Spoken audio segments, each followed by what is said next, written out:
எடுத்துக்காட்டு 1.1 பின்வரும் விகிதமுறு எண்களை தசம எண்களாக எழுதுக. First one 1/4, second one 1 + 3/20, third one -5 + 4/5, fourth one 3, fifth one 1/3.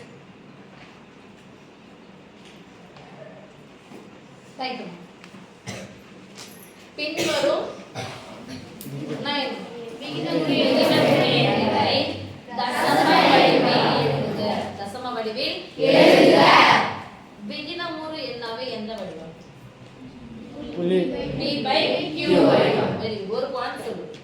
விகிதமுறு எண்ணாவே என்ன வடிவம்? P/Q. சின்ன கிளாஸ்ல அதாவது 4வது 5வதுல அந்த விகிதமுறு எண்ணுக்கு பேர் என்ன படிச்சிருக்கீங்க? என்ன எண்கள் படிச்சிருக்கீங்க? பின்ன எண்கள். அது பின்ன எண்கள் தான் இது. அதாவது தொகுதி பை பகுதி. இந்த தொகுதி பை பகுதி என்ற எண்ணனா ஹையர் கிளாஸ்ல வரும்போது நீங்க படிக்கிறது விகிதமுறு எண்கள். இந்த விகிதமுறு எண்களை எந்த வடிவில சொல்லிருக்காங்க? தசமம் என்ன சொல்லணுங்க? டக்குன்னு என்ன ஆகணும்? புள்ளி வச்சு எழுதணும். சோ பை போட்டு இருந்தா பை இருந்தா விகிதமுறு எண். பை இருந்தா விகிதமுறு எண் அல்லது பின்ன எண். பை போட்டு இருந்தா புள்ளி வச்சு எழுதலாம். புள்ளி வச்சு எழுதிருந்தா பை போட்டு எழுதலாம். இப்ப பை போட்டுருக்கு புள்ளி வச்சு எழுத சொல்றாங்க. இதனுடைய அர்த்தம் என்னது? 1ஐ 4ஆல் வகுக்க வேண்டும். ரைட்? எஸ். வகுக்கலாமா? எஸ். 1ஐ 4ஆல் வகுக்க வேண்டும். 1ல 4 அடங்காது. அடங்கலனா 0. 0 சேர்த்தா 10ல எத்தனை நாள் இருக்குது? 2 நாள். 2 நாள் 8. வகுத்தல் என்பது தொடர் வகுத்தலின் சுருக்கம். 10ல 8 கழிச்சா மீதி 2. 2ல 4 அடங்காது. அடங்கலனா 0. 0 சேர்த்தா 10 புள்ளி ஏற்கனவே வச்சுட்டேன். அப்ப ரெண்டாவது புள்ளினா ரெண்டாவது நம்பரா வரும். புள்ளி மேலே புள்ளி வச்சு. இப்போ என்னவாயிடுச்சு? 20. 20ல எத்தனை நாள் இருக்குது? 5 நாள் 20. 5 நாள் 20. இப்போ வகுத்தல் என்பது தொடர் வகுத்தலின் சுருக்கம். 20ல இருந்து 20 நீக்கினா 0. ஆன்சர் பாருங்க. இதுக்கு முன்னாடி ஒண்ணுமே இல்லைன்னா அர்த்தம் 0. ஆன்சர் சொல்லுங்க. 0.25. ஓகேவா? எஸ். செகண்ட் இது என்ன வடிவம் சொல்லுங்க? கலப்பு பின்னம். நான் பின்னம் கலப்பு பின்னம். இது பின்ன என்ன? அதுக்கு இன்னொரு பேர் தான் நம்ம என்ன சொல்றோம்? இப்போ விகிதமுறு எண் சொல்றோம். அப்ப அந்த கலப்பு பின்னம் அப்படினா என்ன இருக்கும்? ஒரு முழு எண், ஒரு தகு பின்னம். ஒரு முழு எண், ஒரு தகு பின்னம். ஒரு முழு எண்ணும் தகு பின்னமும் இருந்தால் அது கலப்பு பின்னம். நான் படிக்கும்போது என்ன படிச்சீங்க? 1 பிளஸ். இந்த மாதிரி இருந்தாவே 1 பிளஸ் ஒரு முழு எண் தான். இப்ப பாருங்க, ஒரு முழு எண் ஒரு பின்ன எண் நடுவுல பிளஸ் இருந்துச்சுன்னா குறுக்க பெருக்கி கூட்டி பை போடு. இல்ல கலப்பு பின்னமா இருந்துச்சுன்னா அது என்ன பின்னமா மாத்தணும்? நம்ம அப்ப என்ன பண்ண போறோம்? குறுக்க பெருக்கி கூட்டி பை போடு. போட்டுக்கலாமா? S S. ஓ 20 20 கூட 3 கூட்டினா 23. பெருக்கி கூட்டியாச்சு. பெருக்கி கூட்டி பை போடு. பெருக்கி கூட்டி பை போடு மாதிரி பெருக்கி கூட்டி பை போடு. பை என்ன இருக்கு? 20. இதோட அர்த்தம் என்னது?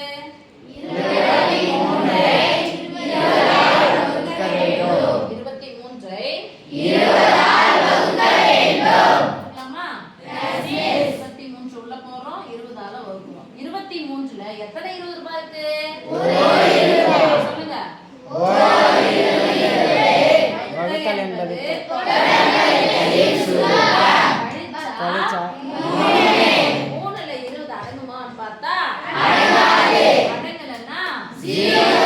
0 சேர்த்தா புள்ளி வைக்கணும். 30ல எத்தனை 20 இருக்கு? ஒரு 20. ஓ 20 20. கழிச்சா 10 20ல அடங்காது. அடங்கலன்னா 0. 0 சேர்த்தா புள்ளி வைக்கணும். புள்ளி ஏற்கனவே வச்சாச்சு. அப்ப புள்ளிக்கு மேலே புள்ளி வச்சுட்டா இரண்டாவது நம்பரா எழுது. முதல் புள்ளி வச்சா முதல் நம்பரா எழுத போறோம். இரண்டாவது புள்ளி வச்சா இரண்டாவது நம்பரா எழுத போறோம். 100 ரூபாயில எத்தனை 20 ரூபாய்?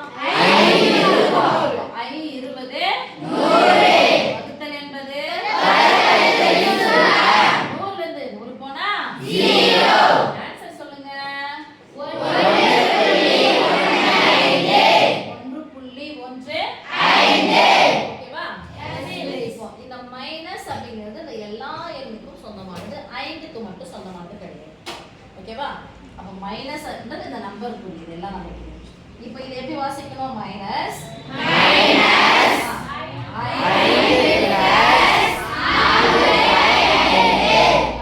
அப்படிங்கிறது என்ன எண்ணு?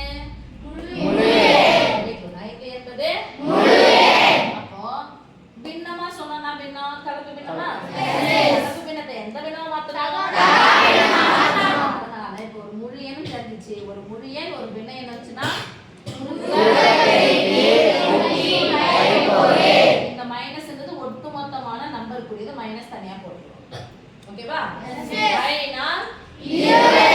20 கூட 4 கூட்டினா 24. Sorry ஐயஞ்சே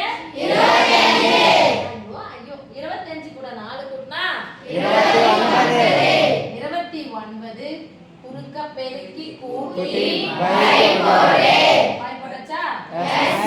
paya பையாடா? பாயா பை என்ன இருக்குமா? இதோட அர்த்தம் என்னது?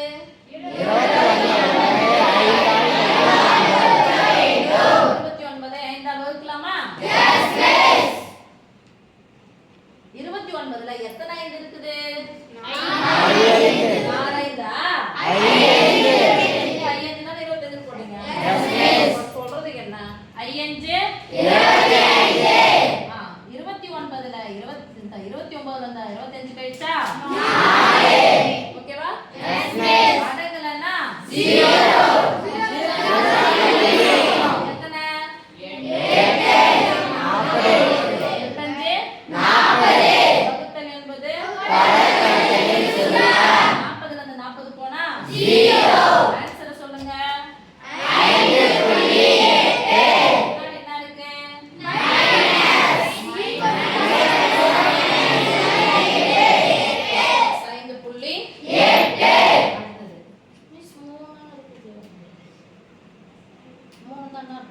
பின்ன வடிவம் அது மூன்றுடைய பின்ன வடிவம் 3/1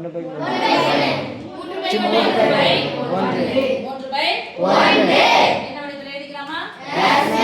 ஒண்ணுமே எல்லாம் கேடாங்க தோணுதானே? 3இன் பின்ன வடிவம் அல்லது விகிதம் முறைனா 3/1. 3 ஒன்றால் வகுத்தா என்னதான் கிடைக்கும்? 3. ஏன் மிஸ் அப்ப எழுதுறீங்க அப்படின்னு சொல்லிட்டு கேட்கலாம்.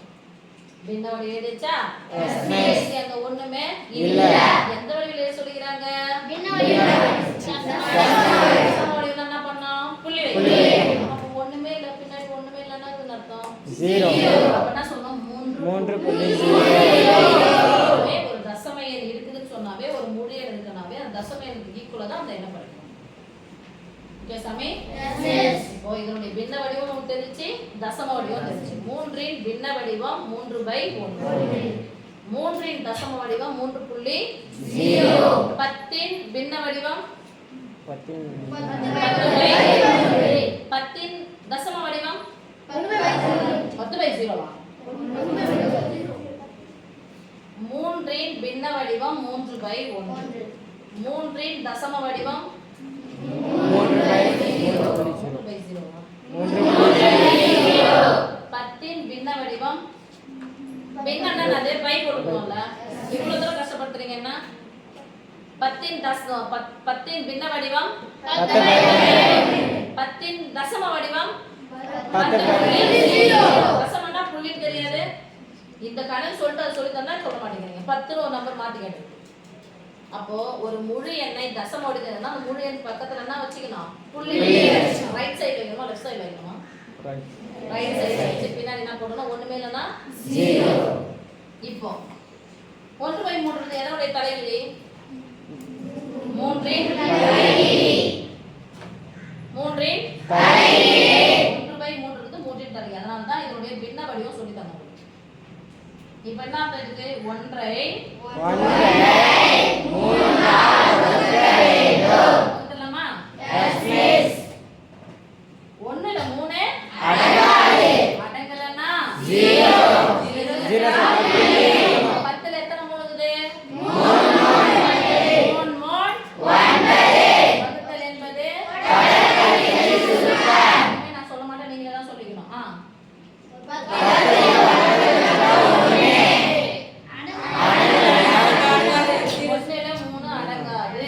1ல 3 அடங்காது.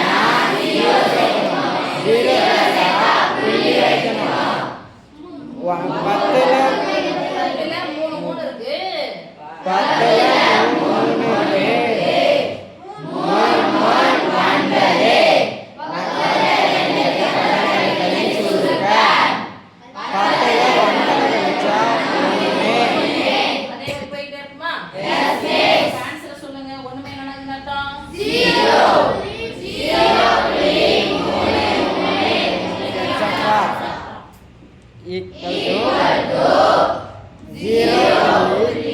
நம்பர் தொடர்ந்து போய்கிட்டே இருந்துச்சுன்னா அந்த நம்பர் மேல கோடு போடணும். அது சொல்லிடணும். யார சொல்லிட்டீங்க?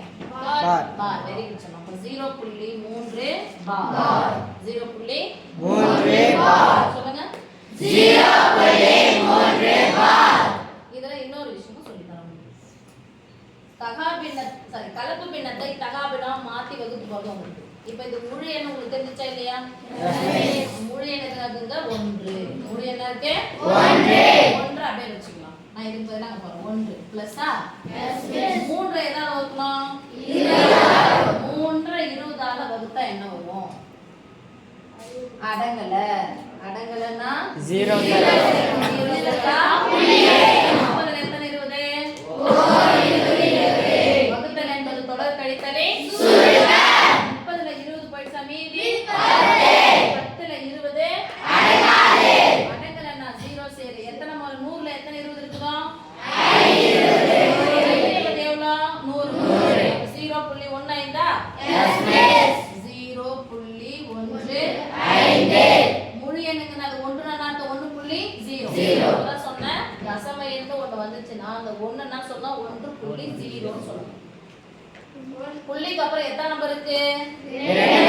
என்ன சொல்லணும்? 2 0 பின்னாடி சொல்லணும். 1.00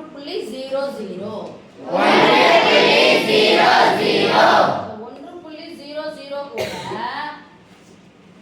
0.15 கூட்டினா என்ன கிடைக்கும்? 1.15. அப்போ முழு எண்ணை அப்படியே வச்சுக்கோங்க. 4 5ஆல வகுத்து போட்டா முடிச்சு. 4 5ஆல வகுத்தா 4 5 அடங்கல் 0 செட்டா புள்ளி வைங்க. 8 40. இங்க ஏற்கனவே 5 இருக்குது. அப்ப 5 புள்ளி வைங்க. ஈஸியா போறதுக்கான வழியை தெரிஞ்சுக்கணும். சரியா? Thank you.